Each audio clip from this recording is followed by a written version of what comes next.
Sebetulnya urusan marah itu gampang-gampang susah, susah-susah gampang. Ada mau simpelnya begitu ya, kasih mantra, 2 mantra. Boleh dibaca salah satu, boleh dibaca dua-duanya. Ada mantranya supaya tidak marah. Ya, mau. Pokoknya mau belajar Bante. Ya, Karena kan kita udah tahan gitu kan. Ya, Tiba-tiba ya. Ini salah satu mantranya. Aku marah boleh, tapi besok.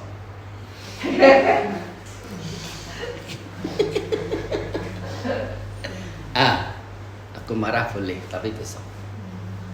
Aku marah boleh, tapi besok.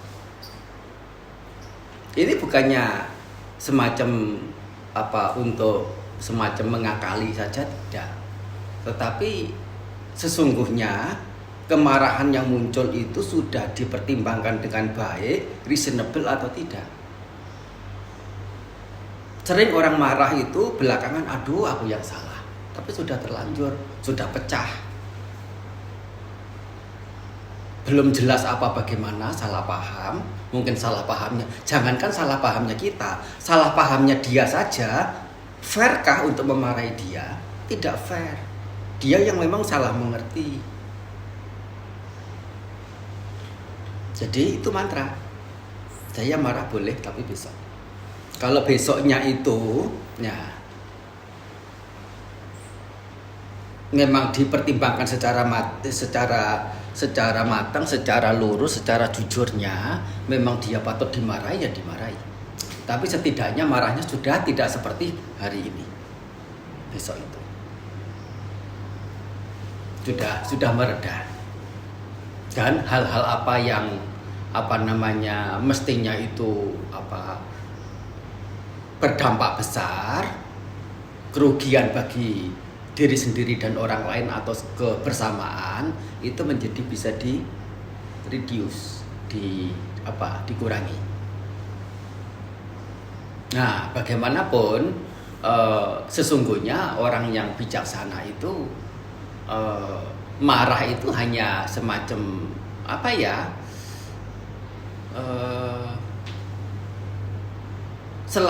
selalu dengan didasari dengan pengharapan baik. Marahnya itu bukan didasari oleh keserakahan, kebencian, keiri hatian, ketinggi hatian kemudian marah. Tapi marahnya didasari dengan pengharapan baik, seperti mama papa terhadap anak-anaknya pernah enggak memarahi? Ya toh, kita sendiri memarahi anak-anak dan dimarahi oleh orang tua kita. Tapi yakinkah orang tua itu dasarnya adalah keserakahan, kebencian, keiri hatian atau hal-hal buruk yang lain dari beliau? Dasarnya adalah dasar pemikiran yang baik, adalah menunjang.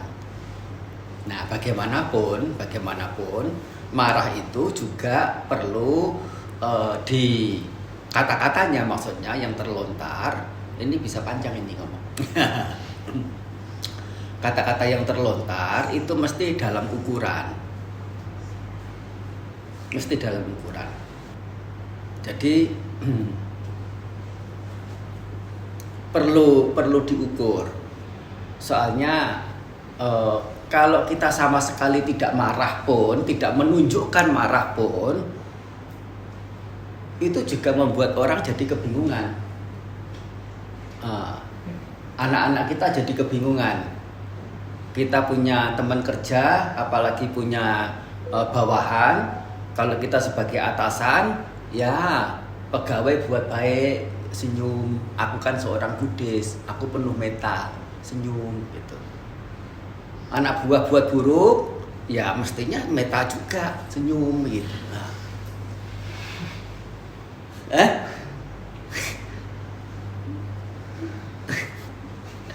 Ya, metta itu tidak identik dengan senyum.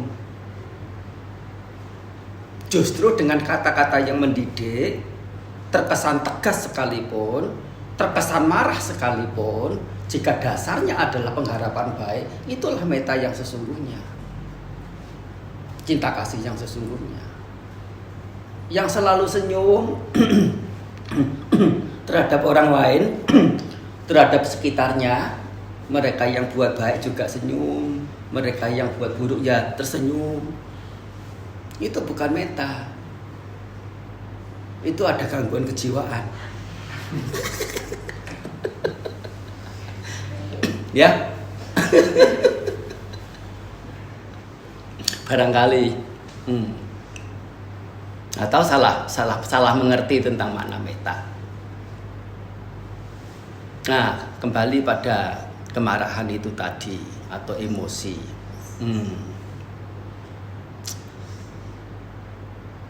Dampak buruk dari marah itu adalah sangat-sangat mengerikan, terutama bagi diri sendiri.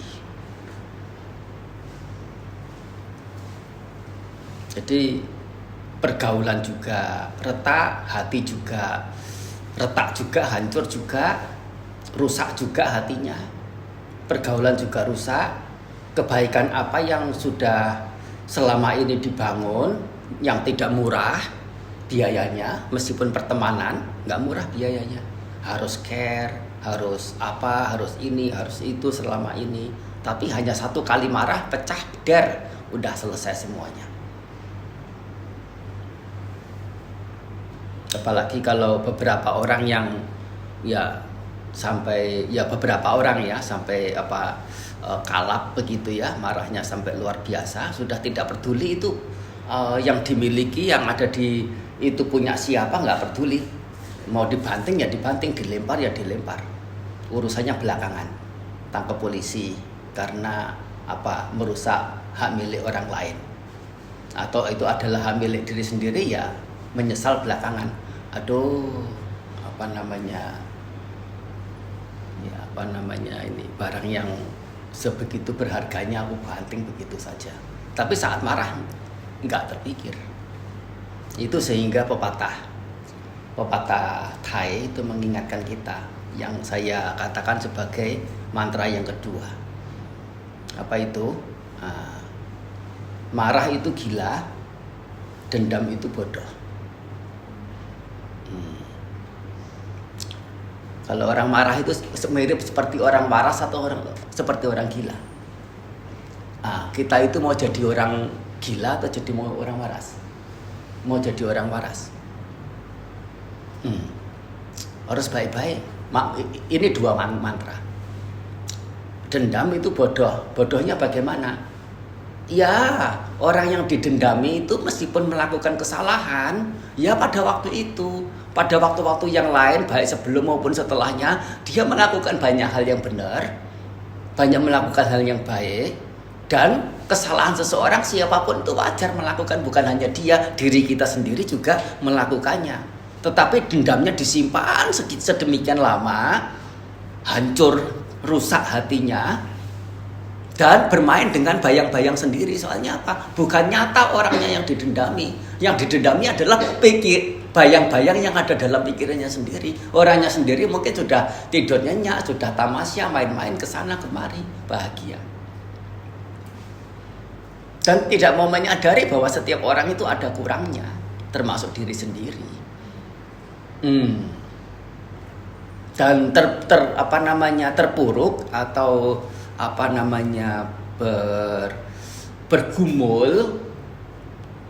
bergumul dengan dendamnya itu selama berbulan-bulan bahkan bertahun-tahun. Itu hati orang yang seperti itu tidak fresh, mukanya juga selalu muram, penuh dengan kebencian dan melihat segala sesuatunya itu dari sisi negatif. Dan itu bisa kalau berlama-lama bisa berpengaruh ke gangguan mental juga. Gangguan mental bisa merusak kesehatan jasmani. Secara pemikirannya marah tidak ada gunanya, tidak ada perlunya. Kita bisa ini kok sadar masalah memang perlu diselesaikan. Tetapi apakah harus dengan kata-kata yang kasar? Apakah harus dengan kata-kata yang menusuk? Bisa enggak? Atau punya hak atau tidakkah saya memilih kata-kata yang lebih halus? Sesungguhnya apakah harus saya menggunakan kata-kata yang kasar, kata-kata yang keras, kata-kata yang menusuk, bahkan dengan nada hinaan, nada cemoohan? Siapa yang menentukan untuk apa untuk saya ini ngomong? Bukankah saya sendiri? Kenapa saya tidak punya hak memilih? Kalau maksudnya itu menyelesaikan bisa enggak dengan kata-kata yang lebih halus, yang lebih sopan, yang lebih manis, yang lebih menyenangkan orang?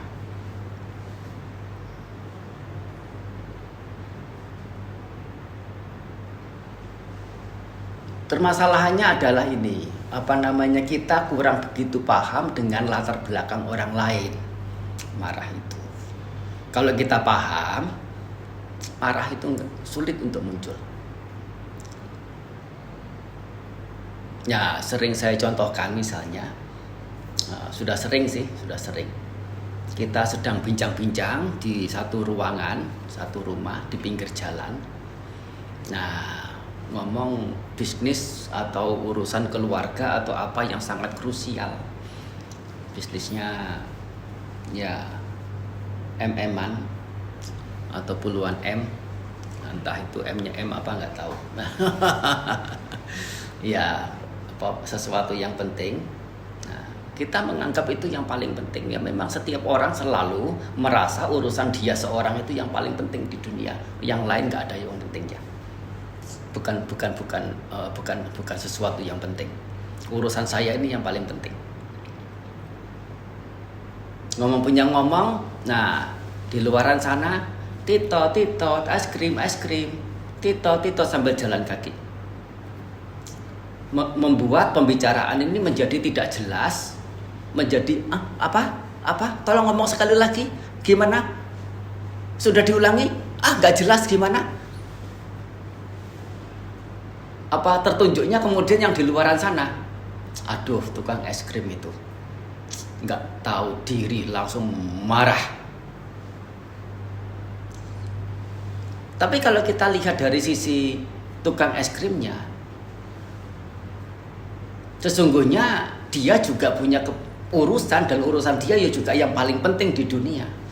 Dia jalan dari rumah hingga sampai ke tempat itu, sudah berapa langkah dia berjalan di siang hari, panas, dan masih sekian lagi yang harus ditempuh. Sudah berapa banyak yang dia sudah jual. Dia harapannya tito es krim, beli untuk menyambung hidup dia, urusan penting dia. Dan tito itu bukan urusan dia seorang, itu urusan banyak orang. Istrinya juga tito itu perwakilan beras. Anaknya juga sama, tito itu perwakilan susu. Air susu atau apa namanya itu, susu kaleng.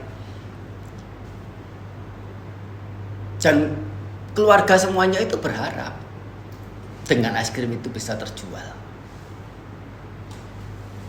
Nah, kalau kita paham di situ, paham bahwasanya orang lain punya kepentingannya sendiri, punya ininya sendiri, dan sesungguhnya tidak ada niatan juga untuk mengganggu siapapun. Ya toh? Nah, coba kalau kita berpikir sampai ke situ, mungkin kita selain tidak jadi marah, bahkan muncul rasa kasihan. Dipanggil itu tukang es krim, "Pak, berapa semuanya?" "Saya borong, bawa pulang saja sudah." Enggak jadi marah. Malah timbulnya adalah empati. Karena apa? Kita tidak paham, biasanya itu yang menjadi poros adalah diri sendiri. Tidak paham dengan sisi orang lain bagaimana punya kepentingan, punya urusan, atau punya alasan apa. Nah, sekali lagi, ya jangankan dengan kesengajaan atau dengan kesadaran,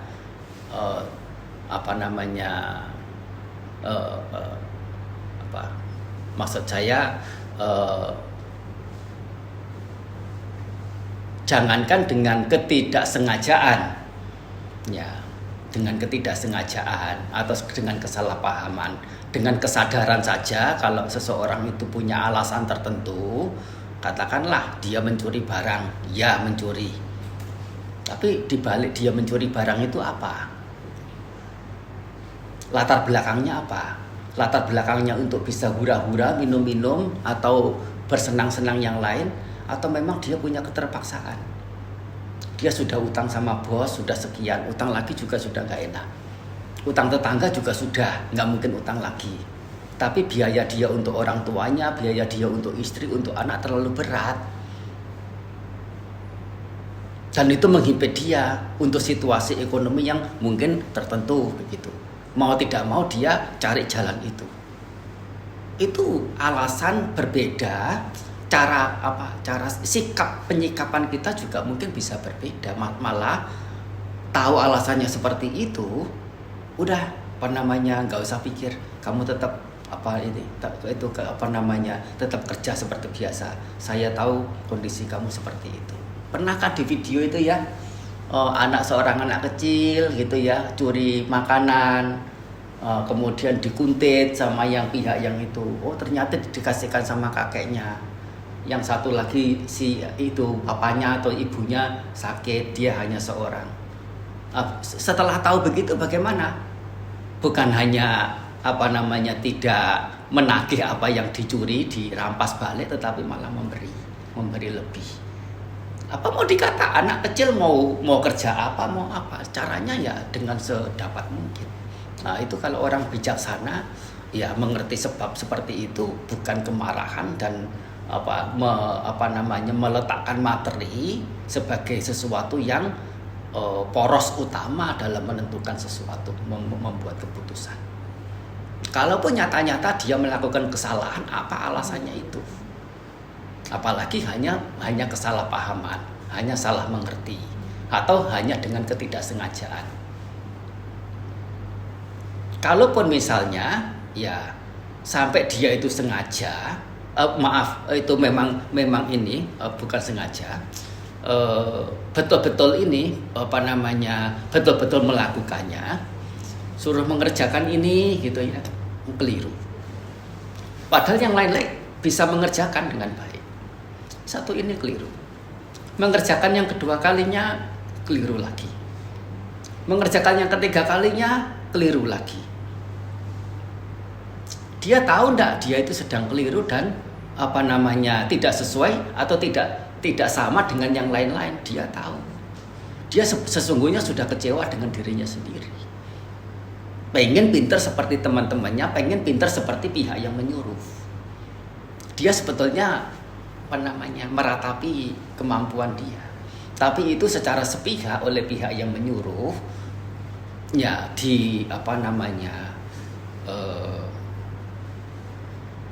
ditambahi dengan umpatan-umpatan, cercaan-cercaan,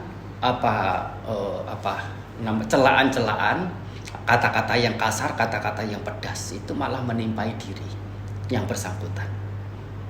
Sesungguhnya kalau itu memang kemampuannya, itu batas kemampuannya, sedangkan kita sendiri pihak penyuruh yang menyuruh sesuatu yang di luar kemampuannya, mengharuskan dia bisa seperti yang lain padahal kemampuannya hanya segitu, itu kesalahan dia atau kesalahan yang menyuruh? Iya toh?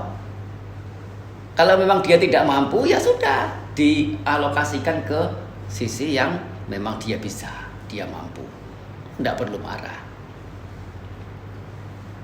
Kalaupun dengan kesengajaan, sengaja mencurangi, sengaja membuat kita kesel, jengkel, dengan kesengajaan begitu ya, patut kita marah?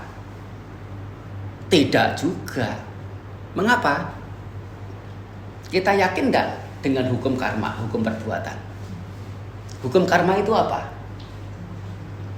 Bagaimana hukum karma itu? Perbuatan. Apa itu perbuatan? Bahwasanya yang berbuat baik akan mendapat manfaat, kebahagiaan. Yang berbuat buruk akan mendapat kerugian, penderitaan. Betul ya? Itu berlaku untuk siapa? semuanya tanpa kecuali, termasuk orang yang sedang berbuat buruk itu. Kalau kita mengerti hukum karma bahwa keburukan akan mendatangkan kerugian, orang yang berbuat buruk itu akan mendapatkan manfaat atau mendapatkan kerugian. Kalau kita melihat dia akan mendapati kerugian, kita jengkel terhadap dia atau semestinya kasihan? Berharap semoga dia lekas beralih dari pemikiran culasnya itu, pemikiran nistanya itu, untuk punya pikiran mulia yang bisa mengangkat diri dia sendiri. Dan itu adalah meta, pengharapan baik. Dan nah itu seyogyanya atau selogisnya itu kita kasihan. Dan kalau sudah kasihan, muncul pengharapan baik, dada kita akan sesak, akan terhimpit, akan panas. Tapi kalau dengan keburukan dia kita tanggapi dengan memarah, membenci, dada kita bagaimana? Panas tidak? Menyenangkan tidak rasa panas itu? Padahal itu tidak logis untuk menjadi marah, benci pada orang yang berbuat buruk. Oleh karena apa? Dia sedang akan menggali lubang penderitaan untuk diri sendiri. Kok kita membenci, sama-sama menggali lubang penderitaan?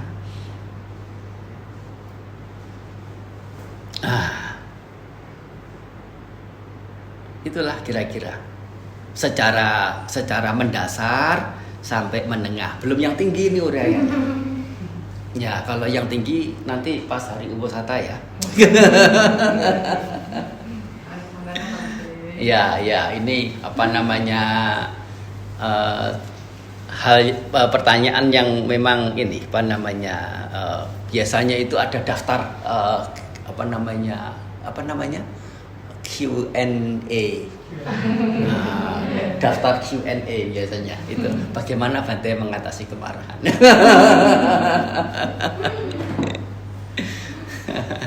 Nah, anumodana semuanya ya Ibu Bapak ya semuanya. Sapitiyo wiwajantu